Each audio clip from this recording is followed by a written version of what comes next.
Hey everybody, happy Thursday. Hoping you're having a good week. I am coming on today with my COVID hair, I call it. Can't wait. I have a haircut way overdue on Saturday. Stoked.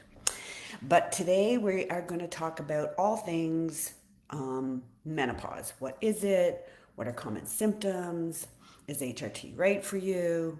Oh my God, I really do hate my hair, guys. But anywho, and then natural hacks, lifestyle habits that you can incorporate to help you deal with some of these symptoms and feel good again. So let's unpack today's session. What is menopause? There are three stages or time frames. The first is perimenopause, and that can start typically late 30s and into your 40s.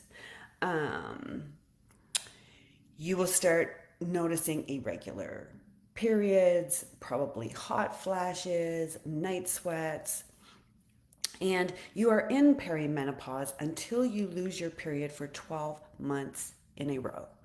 So you may go without your period for 11 months. If you get your period in the 11th month, you are still in perimenopause. Menopause is one day, the 12th month that you don't get your period, you are menopausal. The following day, you are now in postmenopause. Though most of you know me, I am 61, I am in postmenopause, and I can tell you that my symptoms have decreased mostly, but I did notice a huge change in my body when I hit my 56th year. Like that year, I had to change my workouts, I had to change my nutrition, a whole bunch of things to feel good again. Okay. Okay, let's talk about symptoms. Do you know? I was surprised to learn there's actually 36 symptoms. The most common, I've mentioned a few: hot flashes, irregular periods, night sweats, vaginal dryness, mood swings. I did experience that. I still do a little bit. Brain fog, um, sleep disruption, and of course, weight gain. And the reason, well, they're all related to estrogen. And when our estrogen drops, it there's a downstream effect on many of our hormones, including cortisol and insulin, leptin and ghrelin. Like it's just a show going on. It's no wonder we feel like we're going crazy. But just know that you're not alone. Many of us deal with a whole gamut of these symptoms with varying degrees, as a matter of fact, which leads us into HRT. Now, to be perfectly transparent, it is a controversial subject, and advising you on HRT is really outside of the scope of my practice. I have not studied or been certified in hormone replacement, but I can tell you a couple of things I can share. First of all, and most important, you deserve a conversation around it. And there are many factors in the right treatment for you, including your lifestyle, your personal beliefs, blood clotting, if you're prone to blood clotting, if you have a uterus, and of course your age. But what I do want to share with you guys, and this is super important, in 2002, the Women's Health Institute study cited risks taking HRT with blood clots, heart disease, and cancer. But more recent studies have debunked all that, and like some women are suffering when they don't need to.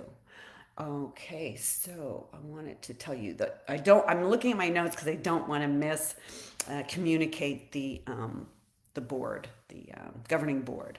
So in 2022, the North American Hormone Society released a statement that benefits of HRT far outweigh the risks.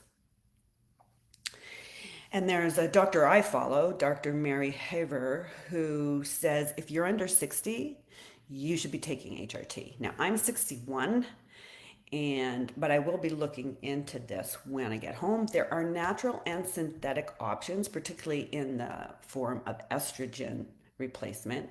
But I wanted to share that the natural estrogen hormone is has raised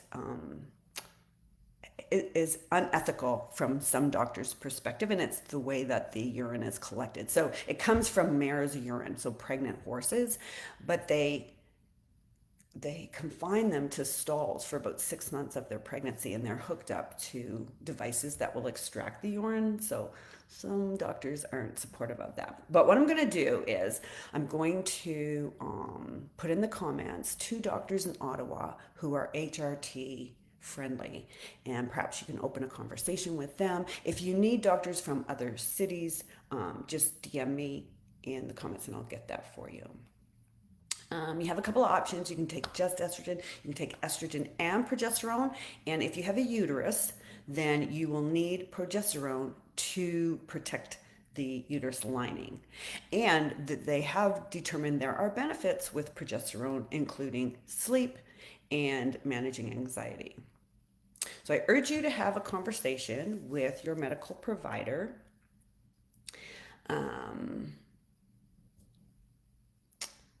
Okay, so let's jump into like the natural things that we can do to manage those symptoms and make us feel good again. I actually created a whole list, and you can get the free list up above.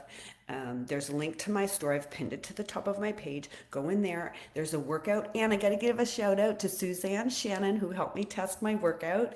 So there's a workout in there for menopause friendly. It's probably a level 1 to 2, like a beginner workout. So ping me if you need something a little bit more challenging or a little bit more intense.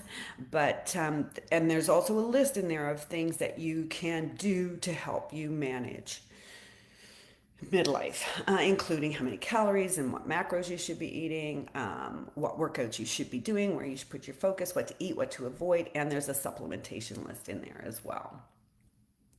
So I would encourage you, it's 7 minutes in, I'm not going to go into more details, but if you have questions, either DM me or ping me in the comments, tag me so I don't miss them. I hope this helped somebody. I hope it helped to bring some light, make you feel like you're not alone. And let me know if you've got questions, guys, and I will see you soon. Bye.